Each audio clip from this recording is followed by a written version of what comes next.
are at the original location of the Quinze-Vingts in Paris. Today it's a garden, so we're here at the Tuileries Garden near the Louvre.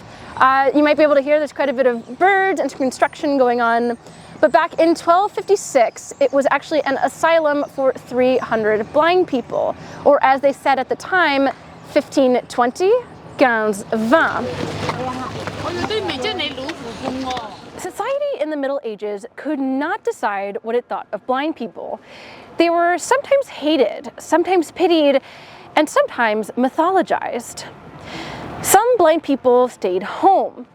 Others hit the road, telling stories and even just begging to get by. Still, others lived out their lives in charitable asylums. The church held a monopoly over the image of blind people, and many spent their lives praying for cures in monasteries. But the blind were rarely seen as people in their own right. According to a 15th century legend, the Quinze-Vingts was founded because of guilt. The story goes that King Louis the XIX was captured during the Crusades, and his captor gouged out the eyes of 20 of his soldiers every day for 15 days. When he came home, King Louis, or Saint Louis, founded the Quinze-Vingts in their honor. Touching, right? But totally made up. The truth is that King Louis was a deeply charitable king, but this was not just about kindness. There was also strategy.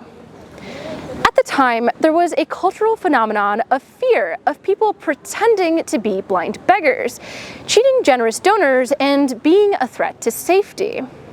So the Quinze-Vingts created a certified class of blind people who were the only ones allowed to beg in the city of Paris, and they wore special uniforms to show their royal affiliation. This was a crucial moment in blind history because for the first time ever, the crown claimed a dominion over disabled lives. So why did the fake story catch on? Simple, it worked for everyone. For the church, it tied blindness to divine punishment and redemption, a mythology they long encouraged. For the residents, it gave them a noble origin, not as charity cases, but as soldiers who'd made a sacrifice. For the crown, it assigned holy and noble intentions to a former king. The Quinze-Vingts was not just an act of mercy. It was an early experiment in managing disability with story, state power, and with control. And it left behind a question that still matters today.